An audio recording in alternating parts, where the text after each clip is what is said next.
Hello everyone, I am Idona John Baptist with the Channel 5 News in the headlines. A fourth political party to contest the 2020 general election.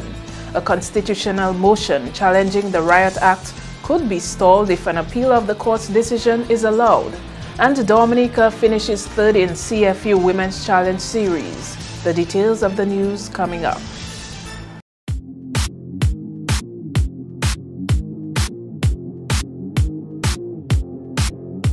Rudolph Thomas Enterprise in Portsmouth, your suppliers of building materials and hardware products. Over 20 years experience in the business. Rudolph Thomas has lumber and plywood, galvanized and fence pipe. Check out Rudolph Thomas for ceramic and vinyl floor and wall tiles, nails, nuts and bolts, paint and painting supplies. And check out their line of electrical and hand tools. Go now to Rudolph Thomas on 1240 Bay Street in Portsmouth. Welcome to the Channel 5 News First Up. A Dominican woman living in the U.S. is spearheading a new political party on island that is seeking to contest the next constitutionally due general election. Sophia Carrington, formerly Claudine Williams, told Channel 5 News the party includes 5 Dominicans who have been living in the U.S., 2 of which have returned to the island. It's a group of us that, honestly, it started off as a conversation. We were driving up to Canada. And it was a conversation that happened in a car, and we just said, let's do something about it. I'm not one of those that just talks. I actually get irritated when people talk and don't take action. So it got to the point where I said, yes, let's just do it. If we want to see change and we want to talk, change, well, let's be that change. Is it your intention to contest the next constitutionally due general election? Yes, it is. We have a team, so pretty much a few of them that were out of the country, which I live currently in the U.S. We've had 3 of them literally move back to Dominica already, and the others that are in Dominica on ground. When the time is right, I think they will come out and say what they have to say and present themselves to the public. But I'm moving come June. I'm just waiting for my daughter to be done with school so I can move back. We're doing what we need to do to make sure, we follow through and be able to position ourselves to run for the next election. Oftentimes, we hear that there needs to be more women in political arena in Dominica. Do you feel comfortable putting up yourself to participate in active politics there? You would have seen and heard what the political climate is like on those circumstances where people normally have to undergo a lot of personal attacks as well. Do you feel comfortable doing that? People are going to be people, right? So I say people tend to resort to personal attacks when they're desperate and they don't know or they don't have anything substantial to give, which is sad enough itself because we have a country that is plagued with a lot of issues and a lot of challenging issues, and we have to address those issues. And too often I find in Dominica we've moved away from that. In terms of being a woman, for God's sakes, Mary Eugenia Charles was our Prime Minister, the first one in the region. So I think we've had probably the best government under Mary Eugenia Charles. And yes, do I think she could have done better? Of course. But everybody can. We all can do better. So am I fearful? Absolutely not. I fear God, but not in terms of putting myself forward. I don't think there's one person on this government currently and past that's more qualified. I think I am highly qualified, and I want to be judged based on me being qualified and what I'm able to bring forth for the country, not whether I'm a male or female. Carrington says she does not think the country's population is too small for a fourth political party. I don't think there's such a thing as any population being too small for representation. So as a political movement, as a party, we're coming in to represent the people. Now, up to the people is what message can we have that resonates with them. So it's not about, okay, there's 2 or 3 parties. It's that if we offer something that they want, then they should have that representation, because the reality is they are obviously not the voice of everybody. When we have 44% of our registered electorate not voting, we could interpret that as saying, okay, well, guess what? That's 44% that doesn't think Labour or UWP is good enough. there are quite a few Dominicans that's not even registered to vote, that's never even voted. That tells me that those two parties are not enough to push them to say, hey, I want you to continue representing me. Is it safe to say that when you return to Dominica by June, as you mentioned, you expect to be here by June, that the affairs of the party will be more organized, there will be more visibility of the party locally? Well, I think the visibility would be more the thing you will find that should be there. We've penetrated quite a bit. I can't say certain things because obviously you don't share strategies publicly. But we have been working quite a bit on the ground, a little more silent than the normal person would expect, which to a certain extent that is part of our strategy. So we have what we call a drip effect. In other major developments, Senior Counsel Anthony Astaphan is seeking to appeal a constitutional motion challenging the Riot Act, saying the judge made some errors in allowing the matter to advance. Astaphan represents the state against attorney Cara Shillingford on behalf of residents of Salisbury accused of illegal protest action in 2015. Astaphan told Channel 5 News he has advised the Attorney General to consider appealing the judge's decision. The judge did rule that the fixed date claim form challenging the constitutionality of the Riot Act should proceed. And that has a number of consequences. One is that the charges are still in legal effect. Having reviewed the judgment of the judge, which I respect, we think she's made a number of legal errors. I have advised the Attorney General that we ought to give serious consideration to appealing it, because the nature of the case that was brought by Mr. Hector John and all of the others required a determination as a matter of law as to whether the Riot Act was in fact unconstitutional. I mean, I have to tell you, I thought the fixed date claim form extraordinarily novel that someone could challenge legislation that's intended to ensure police have sufficient powers to control riots and riotous behavior. So I'm expecting the Attorney General to agree, or to at least discuss it with me further, or to agree that the matter should be appealed. Attorney Shillingford has argued that the Riot Act is barbaric and it has no legal force in respect to the actions of some of the Salisbury protesters charged. Senior Counsel Astaphan argues that the offences during the 2015 protests, which resulted in police launching tear gas to disperse protesters, fall under the Riot Act. Well, naturally, I have a fundamental disagreement with her. Nobody has the constitutional right to throw stones behind the police, to block the road, to burn the road, to threaten police and people's lives in the middle of a public highway. That was the issue the learned trial judge should have decided, and unfortunately she didn't.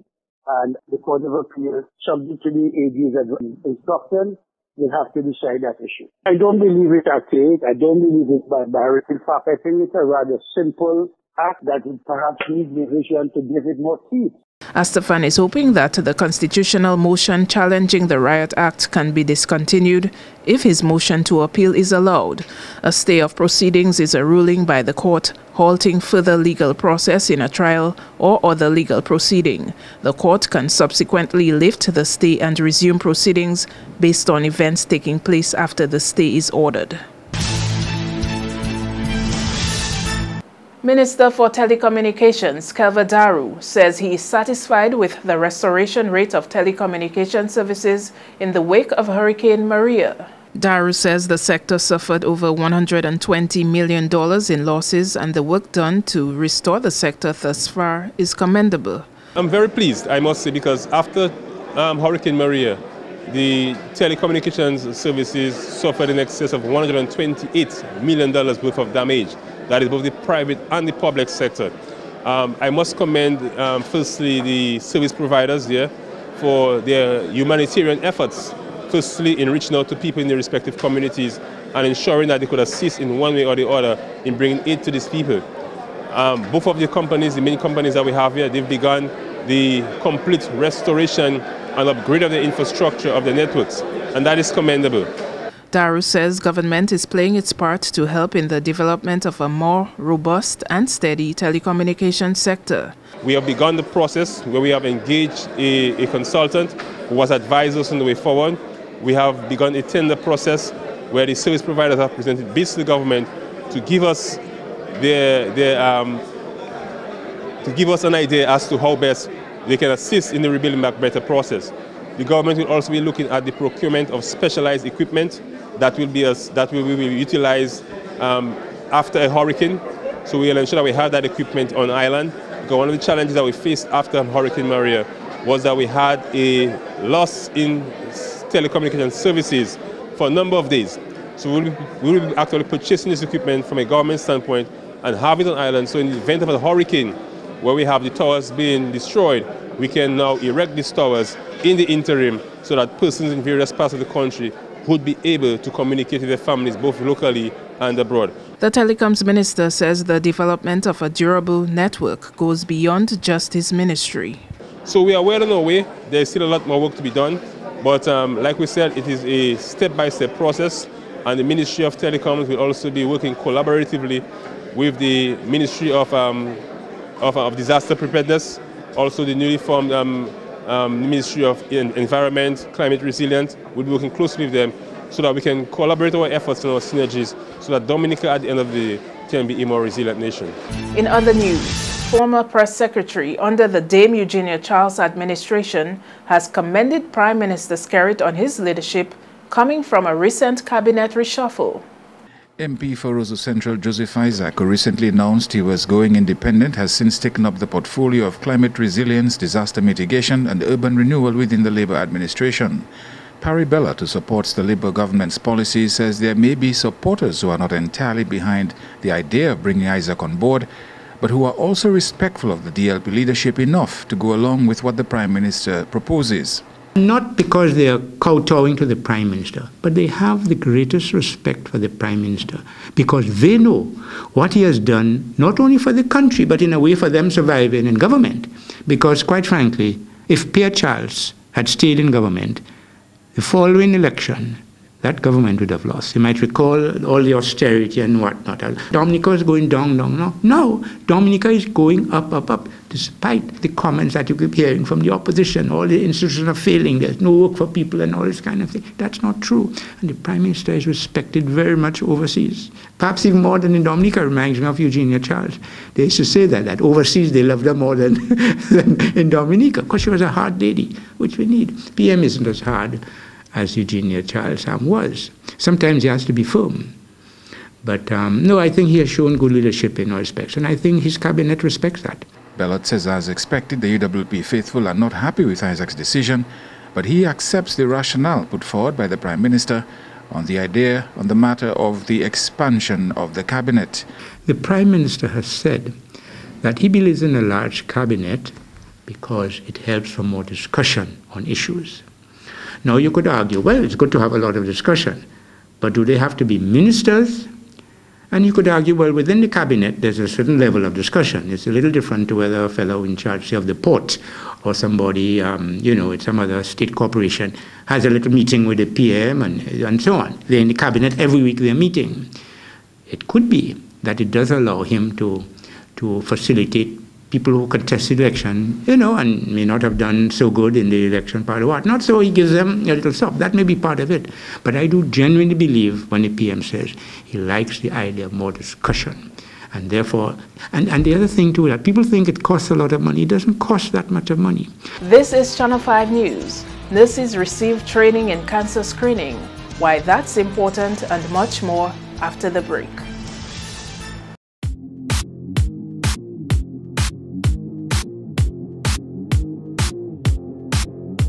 Do you need more cash for that home improvement? Then come to Fast Cash, where we give you more. At Fast Cash, our customers get more funds and more time to repay. But wait, can't come to us? We'll come to you, and our mobile officer will get you on your way. Small businesses, consumers, and taxi owners. Fast Cash has more for everyone. Simply call or visit any of our locations for more. Smarter, faster, better. Fast Cash. Terms and conditions apply. Thanks for staying with us. The low numbers of youth in agriculture continue to be of concern for CARICOM heads of government. Andrea Louis tells us more. Plant Production and Protection Officer of the Food and Agriculture Organization, who was on island recently, commended the youth who work with the Ministry of Agriculture for getting involved in the sector. However, the FAO representative pointed out that greater involvement of young people in agriculture will lead to a more productive industry around the region. Moving forward, we need to bring more young people into nursery production, generally into agriculture. Our population, our farming population, agriculture population, farmers are generally old. We need to bring younger people. And I was heartened to see that we do have some younger producers who are working well with the Ministry of Agriculture also. And so that augurs well for Dominica going forward. Lopez noted that CARICOM heads of government have been discussing ways to increase youth involvement in agriculture, and innovation is key in getting the youth interested in farming. It's something that is on the minds of all the governments of CARICOM, really, it's something that we also discussed in the FAO regional conference that we had in Jamaica a couple of weeks ago. Youth in agriculture is something that I think going forward we are going to have to all work together and address. We have to learn to innovate in agriculture. We'll have to, when we start producing, we have to take into consideration climate change. We have to find technology that engages the interest of young people. We can't expect them to go into agriculture with a lot of manual labor, all the drudgery of that. So we need to find some small-scale tools and implements that make the job easier. Lopez says the terrain in the Caribbean poses a challenge to the development of the agriculture sector. However, IT can be used to help make agriculture more attractive to young people. Our terrain in Dominica and several other islands is another difficult area. So you need to find the proper equipment and so on for use in this kind of terrain. So these are some of the areas that we will be working together with the governments in addressing to try and engage, and also use of IT.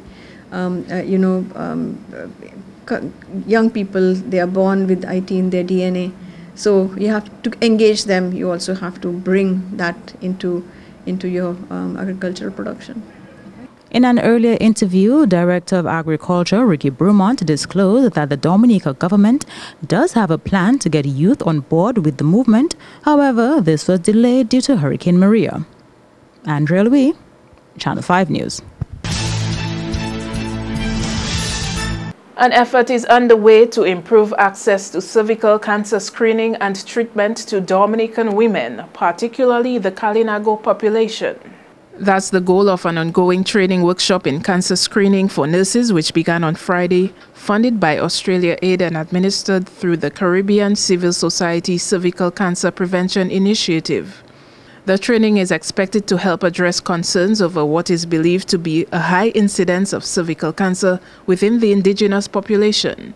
Here in Dominica, it is very evident. I don't have statistics, but from personal knowledge, it is very evident that there are high incidence of cancer among that population. And it appears not just in Dominica, because St. Vincent, and there is somewhere else that has a lot of indigenous people, they also got a similar grant, Belize, to do something similar. So it appears there are high incidence of cancer, cervical cancer, in our indigenous populations. And so we consider it necessary that that population, that segment of our population, should be educated. And beyond educating them, ensure that what is available to them is access to screening. Meantime, an appeal is being made for greater involvement of the medical community with the Cancer Society. We are waiting, even from after this meeting, to welcome some of you into the Cancer Society so we can have a stronger society. When we go to workshops out there, we find sometimes that the president of the Cancer Society is a gynecologist. The president of the Cancer Society in Barbados is a surgeon. And it's so here, there, everywhere, we hear of those people taking up the cancer societies. We want that to happen here. The training workshop, Empowering Indigenous Populations to Fight Cervical Cancer, seeks to educate and empower Kalinago women and women from vulnerable communities about cervical cancer and to build capacity to ensure they can access screening. It ends on Wednesday. And the Ministry of Health has restated its commitment to supporting the Cancer Society following the organization's appeal for greater involvement by health personnel in its work. Health Promotions Coordinator Minion Shillingford says the Ministry of Health continues to be an advocate for the Cancer Society. Shillingford says with all the technology available today, it's unfortunate that early detection remains a challenge. We have also seen the rise of different categories of cancer and also metastasis of cancer. Okay, so that means metastasis, remember, is that it has spread. Okay, and in this day and age, with all of the services and the equipment and the knowledge we have, then we should not be getting patients, especially breast cancer, cervical cancer, and prostate, presenting with metastasis. Do you agree? True. Okay. So the Ministry of Health, as I said, committed to supporting the Cancer Society, and we have had a long trail. You know, doing Caribbean Wellness Month is one of the highlights of when we focus on advocacy for NCDs, and cancer is one of the 4 main NCDs that we spend time on. We want to say too that this year, in terms of cancer, we are going to be working on our cervical cancer guidelines. So while you're having the training, we'll have the guidelines, because there's no document that you can just take up and follow and say, these are Dominica's guidelines on cervical cancer or breast cancer or prostate cancer. Guidelines for cervical cancer will be formulated this year and followed by an evaluation 6 months later. Breast and cervical cancer are among the leading cause of death in women, while for men, it's prostate cancer. That's news. Sports highlights next with Kenny Williams. If you're HIV positive or have an STI, having unprotected sex with multiple partners puts them in grave danger. You'll expose every partner and their present and future partners to HIV or another STI. Use a condom every time you have sex. You can live a productive life even if diagnosed with HIV. Remember, early detection is key to your survival. Be responsible, protect yourself and others. Help stop the spread of HIV and other STIs.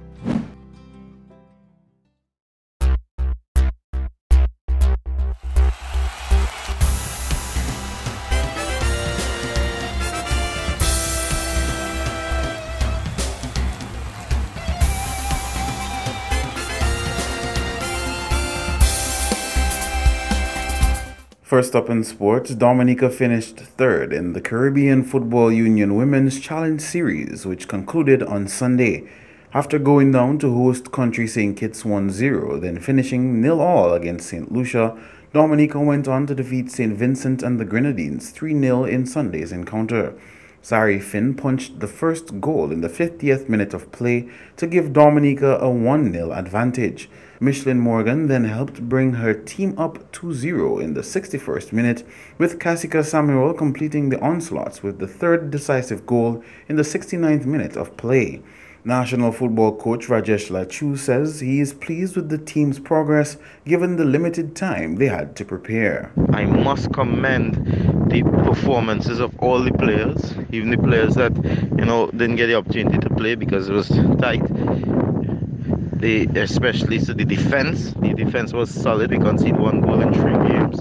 They proved that they have one of the better defense. Recognition must go out to the Bertrand sisters. Must go out to the keeper. Christina Subas was excellent. She's showing that she have some years in her left, and she lead from behind. The captain, Rosilia, was a stonewall in any part of the field that we put her. The left back Donisha was solid. The right back Kiandra for the first time, who make her first cap. She played like she was playing all the time. The other players them contributed, especially the goal scorers tonight. Henrika was consistent in terms of her play. The girls went out there to prove that Dominica is strong. And despite all the odds and despite, the limited resources, beside the short time, despite Maria, that in 34 days before the tournament, they have what it takes, the right attitude, the right effort and mentality to reach that certain level and experience victory. Lachu is confident that with more time, the girls could produce better results. He pointed out the DFA has a plan to improve the women's football product and is eyeing a 7-month deadline to meet the target. So more time with the girls and more effort with them, and for them to do the right thing, and then with their working with their clubs to correct the technical things, because of the senior team, you really don't have much time for that. It's more fitness and tactical things. So once this works out and we could marry the two, then the girls will be much better going into the future. We have a plan, as you know, for the DFA with the women's team for up to November in terms of their progress and the different stages and steps. So as long as we continue along that plan, then we know these girls will be a much better team than they are now. St. Lucia finished the tournament on top with 7 points, followed by St. Kitts and Nevis 6, Dominica 4, and St. Vincent and the Grenadines in the cellar position on 0. On the cricket scene, where the combined efforts of the Point Michel Cricket Academy, Galeon and Tremors teams have proven to be fruitful once more, as action continued in the Dominica Cricket Association's Intermediate League on the weekend. The combined team went on to beat Summit Sports Club by 44 runs on Sunday. PMCA Tremors Galeon combined batted first and scored 149 in 35 overs. Elender was undefeated on 54 runs, with timely contributions of 34 from Marshall Gregoire and Malachi Xavier 23. Bowling for Summits, Nicholas Bruno picked up 3 for 18 from 8 overs, Tyrese LeBlanc 2 for 14 from 6 overs, and Augustine Pascal 2 for 23 from 8 overs. In reply, Summits reached 105 all out in 26 overs. Donald Clark struck 30, with Augustine Pascal assisting with 28. Bowling for the combined team, we had Vivian Titt taking an impressive 4 for 30, while Malachi Xavier took 2 for 14 and Delwood Graham 2 for 10. Next up, President of Dominica Amateur Volleyball Association Albert Loblack is calling for more cohesiveness among associations in order for sports to survive post-Hurricane Maria. His comments at an annual general meeting on Saturday. In an effort to bring volleyball forward, the association pointed out some key survival tips they must adhere to if they are to combat the challenges the sport faces post-Hurricane Maria. Usually, when we play volleyball, most times our league is at nights, from late afternoon to nights. We're looking at how can we, address those situations. On the executive, we did a proposal looking for lights and so on. So I say that probably we could include those in that proposal and assist in restoring the lights in Portsmouth. For instance, look at that, guys. They said that the report I got, 2 lights are down. If we assist by putting 2 lights up on the court, what is that? And we are able to seek funding and get 2 lights and put 2 in Portsmouth. What's the difficulty here? If we don't come together as different associations, different sports, things not going to work, If we keep on being selfish, things not going to work, bro. We will have more from the DAVA's AGM in another Sportscast. And although one sporting discipline has been significantly impacted because of Hurricane Maria, its leader has been making promising strides on the regional and international scenes. Shian Shanna Robin remains optimistic about the growth of the sport here, despite losing a significant number of students following the September 18 disaster last year.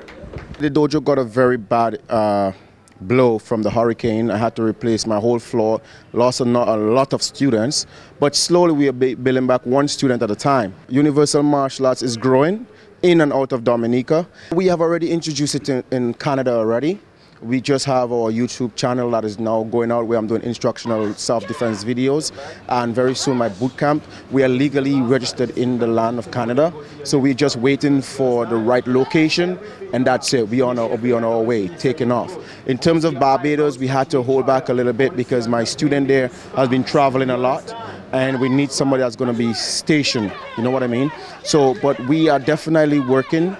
And we work in morning, noon, and night to make sure that Universal Martial Arts, not only in Dominica, but in the world by extension, is a slow process, but you know what? It's gonna happen.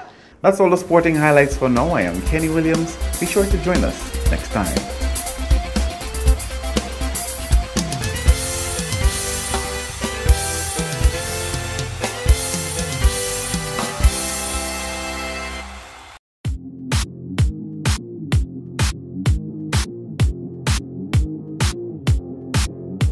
M&J Covering is the producer of designed galvanized and galvalume in Dominica. They design to your specifications, color and length, 4 styles of galvanized and galvalume pre-painted roofing sheets as requested, and supply all your galvalume accessories.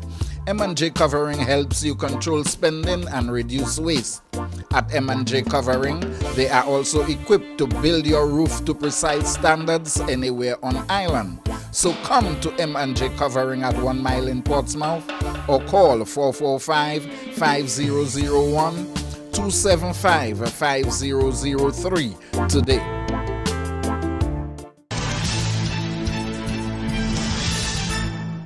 To end the news, the headlines again. A 4th political party to contest the 2020 general election. A constitutional motion challenging the Riot Act could be stalled if an appeal of the court's decision is allowed. And Dominica finishes 3rd in CFU Women's Challenge Series. Feel free to contact us at news@marpin2k4.com. You can also access our past newscasts on our YouTube channel. On behalf of the entire production team, I am Idona Jean Baptiste. Thanks for watching. Join us again tomorrow.